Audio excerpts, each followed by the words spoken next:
서양과 동양이 골리앗을 이긴 다윗을 바라보는 관점에 미묘한 차이가 있다는 점을 아시나요?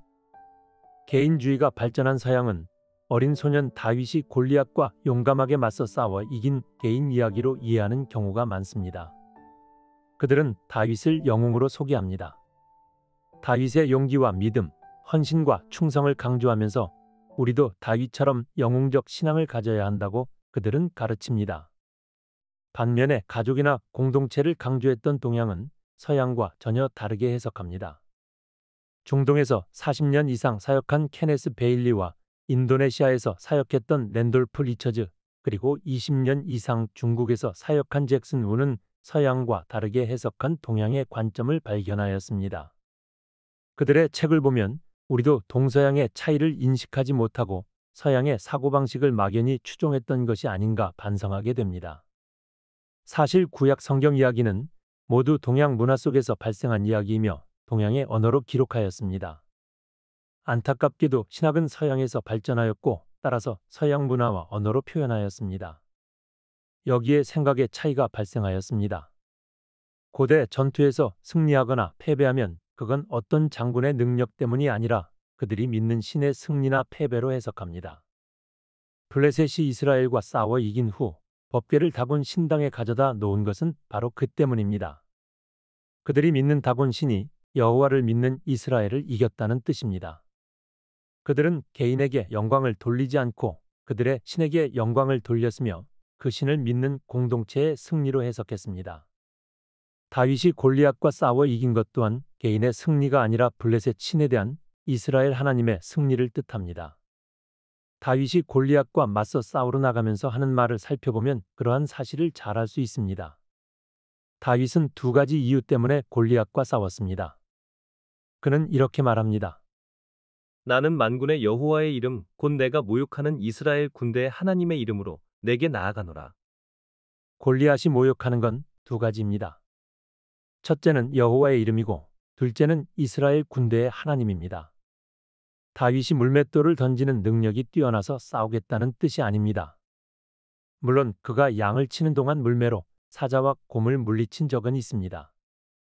그러나 그건 어디까지나 양을 칠 때 일입니다. 칼과 창과 방패로 무장한 군인들의 싸움이 아닙니다. 다윗의 형들이나 사울 왕이 다윗의 용맹을 무시하는 태도를 보인 것은 그가 1대1로 하는 전투의 심각성을 모른다고 생각했기 때문입니다. 고대의 무기체계는 단순했습니다. 근접하여 칼과 창으로 싸우는 보병과 말이나 마차를 타고 싸우는 기병이나 멀리서 물매로 돌을 던지는 투석병이 있었습니다. 다윗은 투석병에 해당합니다. 블레셋이나 골리앗이 투석병을 모르는 바가 아닙니다. 이 세 종류의 병사 중에 가장 약한 병사가 바로 투석병입니다. 멀리서 돌을 던질 때는 강한 것 같지만 근접하여 싸울 때는 힘을 쓰지 못하였습니다. 더욱이 투석병이 돌을 던질 자세를 취하면 병사는 자신의 방패 뒤에 숨으면 그만입니다. 투석 병사가 돌을 다 던지면 그는 무방비 상태가 됩니다. 골리앗도 방패가 있었습니다. 다윗이 물매를 들고 나올 때 사람들은 이 싸움은 보나마나 골리앗이 이길 것으로 생각했습니다. 게다가 다윗이 물맷돌 5개를 잡았을 때 사람들은 생각했습니다. 이 전투는 금방 끝나겠네. 물맷돌이 100개가 있어도 방패를 든 군사를 이길 가능성은 거의 없습니다. 물론 다윗이 정확하게 물맷돌을 던질 수 있겠지만 방패 뒤에 숨은 골리앗을 맞출 가능성은 없습니다. 물론 바보처럼 방패도 안 들고 뚜벅뚜벅 걸어 나온다면 혹시 승리할 수도 있습니다. 그러나 방패까지 무장한 골리앗이 그럴 리는 없습니다. 다만 골리앗이 방패 뒤에 숨었다가 다윗이 돌을 던지는지 살피기 위해 고개를 드는 그 짧은 순간을 노릴 수밖에 없습니다. 그런데 골리앗이 언제 고개를 내밀지, 그리고 그가 고개를 오른쪽으로 내밀지 왼쪽으로 내밀지도 모릅니다. 그러므로 다윗이 골리앗과 싸워 이길 확률은 거의 없습니다. 이 싸움에서 이기려면 기적이 필요합니다. 다윗의 능력이나 용맹함으로는 결코 승리할 수 없는 싸움입니다. 그때 기적이 일어났습니다. 다윗이 던진 물맷돌이 방패 뒤에서 고개를 내미는 골리앗의 이마를 정확히 맞추었습니다. 그건 다윗의 실력이나 능력이 아닙니다. 그러므로 다윗이 골리앗을 이겼다가 아니라 하나님이 골리앗을 이겼다고 말해야 옳습니다. 다윗이 비록 자신의 물매 실력을 사울 왕에게 자랑하였지만 골리앗 앞에선 자랑하지 않았습니다. 다윗은 전쟁의 승패가 여호와 하나님의 손에 있음을 알았으며 여호와의 구원하심이 자신을 보호하여 주실 것을 기대했습니다. 누구보다도 다윗은 확실히 알았습니다. 하나님이 나와 함께 하셔서 승리를 주셨구나. 이 승리와 영광은 전적으로 하나님의 것이로다. 그런데도 개인주의를 지향하는 사람들은 하나님보다 다윗을 칭송합니다. 다윗의 군인다운 용맹함, 하나님을 향한 확실한 믿음, 평소 곰과 사자와 맞서 싸우며 익힌 돌 던지는 실력을 높이 평가합니다. 그리고 우리도 다윗처럼 용기와 믿음과 실력을 갖추자고 말합니다. 그러나 이러한 가르침은 하나님의 영광을 사람이 가로채는 행위입니다. 이스라엘 여성들이 다윗 개인을 칭송하면서 사울이 죽인 자는 천천히요 다윗은 만만히로다. 하였습니다.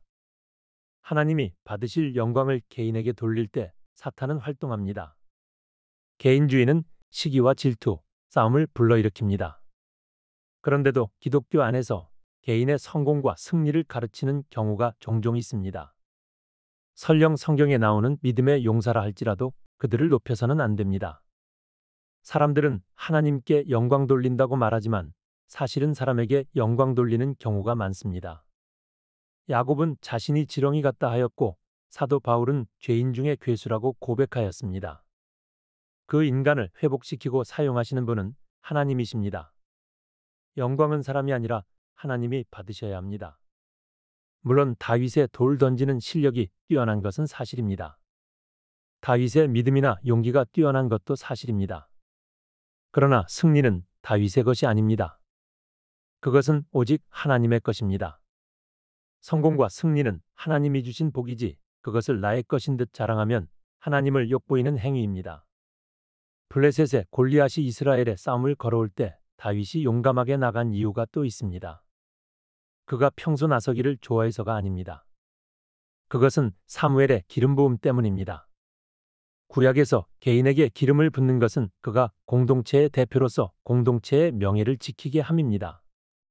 사무엘이 다윗에게 기름을 부은 것은 단순히 왕의 권세를 부여하기 위함이 아닙니다. 그가 진정한 왕이 되기 위해서는 이스라엘 공동체를 생각해야 합니다. 그는 이제 개인이 아니라 공동체의 대표입니다. 그가 골리앗과 맞서 싸울 때 외쳤던 말이 그의 의식을 드러냅니다. 내가 모욕하는 이스라엘 군대에 하나님의 이름으로 내게 나아가노라. 그는 자기가 속한 공동체를 분명히 의식했습니다. 사실 사울도 사무엘에게 기름 부음을 받았지만 그는 이스라엘 공동체의 대표로서 마땅히 감당해야 할 역할을 회피했습니다. 그때 다윗이 나섰습니다. 여러 가지 이유로 그를 말리려고 하였지만 다윗은 자신이 이 공동체의 대표라는 자의식을 가졌음이 분명합니다.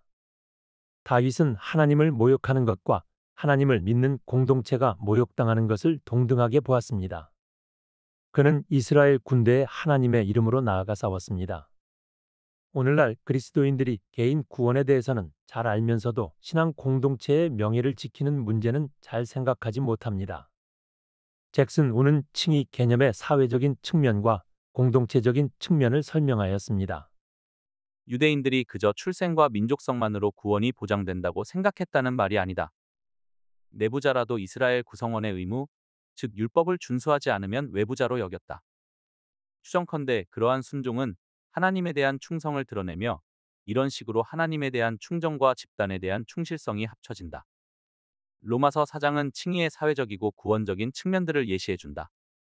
쉽게 설명하면 이렇습니다. 이스라엘 백성, 하나님의 회중에 들어가는 방법은 다양합니다. 유대 혈통을 가지거나 유대인과 결혼하거나 입양되거나 피난민으로 편입하는 방법이 있습니다. 그러한 모든 것은 외적이고 형식적인 방법입니다. 정말 중요한 것은 누가 하나님 백성의 정체성을 가지고 하나님과 하나님 백성 공동체의 명예를 지키느냐에 있습니다. 사도 바울은 말합니다. 육신의 할례는 하나도 중요하지 않습니다. 이스라엘 민족의 혈통도 중요하지 않습니다. 그들이 하나님의 뜻을 어길 때는 예루살렘 성이 돌 위에 돌 하나도 남김없이 다 파괴하시는 하나님입니다. 하나님께서 정말 소중하게 여기는 것은 육신의 할례가 아니라 마음의 할례입니다. 그리스도인은 물과 성령으로 세례받은 사람입니다. 일부 신학자는 그것을 개인의 사건으로 제한하여 해석합니다. 개인의 신앙 고백과 믿음으로 구원받는다고 가르칩니다. 지극히 개인적입니다. 세례는 그리스도 안에서 새로운 정체성, 즉 하나님 백성의 정체성을 부여받는 것입니다. 이제 그는 개인이 아니라 공동체의 일원입니다. 이제 그는 그리스도라는 몸의 독립된 지체가 아니라 서로 연결된 몸, 즉 그리스도의 몸으로 명예를 부여받습니다. 따라서 그리스도인은 비록 개인으로 존재할지라도 그는 개인이 아니라 기독교 신앙 공동체의 대표이며 그 공동체의 명예를 지키기 위하여 노력해야 합니다. 다윗과 골리앗의 싸움은 개인과 개인의 1대1 싸움이 아닙니다. 그것은 하나님과 이스라엘 백성 공동체의 명예를 다루는 이야기입니다. 현재 한국 교회 공동체의 명예는 땅에 떨어졌습니다.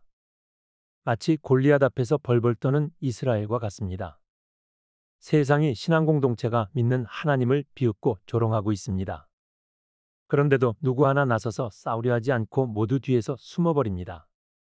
하나님의 명예가 땅에 떨어졌고 그 하나님을 믿는 신앙 공동체의 명예도 땅에 떨어졌습니다.